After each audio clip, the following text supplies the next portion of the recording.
Que Dieu vous bénisse. Shalom à vous. Recevez la paix, la grâce, la bonté de Dieu, la bénédiction de Dieu.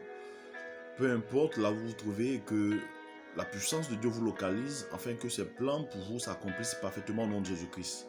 Ce soir, Dieu me met à cœur de partager avec vous une toute petite révélation concernant le mariage. Le mariage est une institution divine, donc voulue par Dieu. Et ce que je voudrais dire, on a des communautés qui sont très bien organisées en termes de mariage. On a des communautés qui sont représentées ça et là, qui ont des années ça et là. Et dans ces communautés-là, des frères et des sœurs arrivent à se marier entre eux aussi facilement parce que l'organisation est bien faite. Voilà. Mais cela n'est pas pareil pour toutes les autres communautés ou cela ne sera pas pareil pour vous, frères, pour vous, toutes les sœurs que vous êtes, vous comprenez?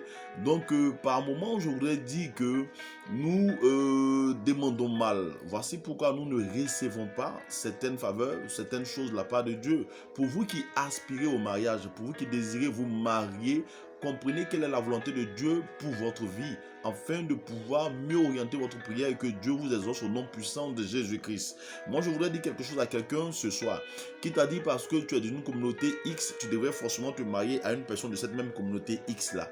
Qui t'a dit parce que tu viens en Côte d'Ivoire, tu devrais forcément te marier à une personne qui vient en Côte d'Ivoire. Qui t'a dit parce que tu es, il a dit Camerounais, tu devrais forcément te marier à une Camerounaise. Qui t'a dit parce que tu es de la France, tu devrais forcément te marier à une Française. Parfois, nous limitons la main de Dieu. Or, la puissance de Dieu n'a point de limite. Peu importe le pays, quel que soit l'endroit, la puissance de Dieu se manifeste partout. Tu comprends? Donc, pour toi qui désires te marier, commence à prier de cette manière-là. Dis, Père, s'il te plaît, établis le contact d'avec ma côte, d'avec mon homme, d'avec ma femme, quel que soit le pays où la personne se trouve au nom de Jésus-Christ. Père, je prie que tu permettes la connexion maintenant avec ma côte, avec celle que tu as choisie pour moi, avec celui que tu as choisi pour moi, quel que soit l'endroit, quel que soit le pays où la personne se trouve. En priant comme ça, vous allez voir que Dieu permettra de merveilleuses rencontres avec ton âme sœur, avec ta côte, avec ton époux, avec ton épouse, afin que ta joie soit parfaite au nom puissant de Jésus-Christ. Donc, s'il vous plaît, sortez de ces bulles-là qui vous empêchent véritablement de contempler, de manifester pleinement la puissance de Dieu, de vivre la gloire de Dieu. Vous comprenez une chose? Arrêtez parfois de penser que parce que vous êtes d'un pays X, vous devez forcément vous marier à une personne de ce pays-là. Non, c'est une erreur.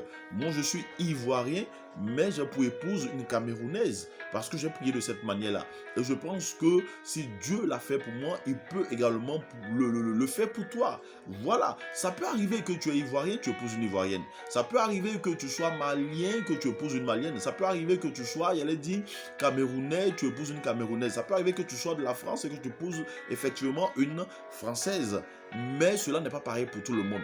Donc parfois, il faut pouvoir prier de cette manière. La paix, permets-moi de connaître mon homme, peu importe le pays, de connaître mon épouse, peu importe le pays. Établis le contact, établis le lien maintenant au nom de Jésus-Christ. Que les barrières soient ôtées, que les entraves soient brisées et que Père, tu permettes la connexion avec mon homme, avec ma femme, peu importe le pays où il se trouve, où elle se trouve au nom puissant de Jésus-Christ. Vous allez voir qu'en priant de cette manière-là, Dieu va commencer à agir et de belles choses se passeront dans votre vie et vous aurez un mariage heureux au nom de Jésus-Christ. Que Dieu vous bénisse et c'était ce que je voudrais bien partager avec vous ce soir.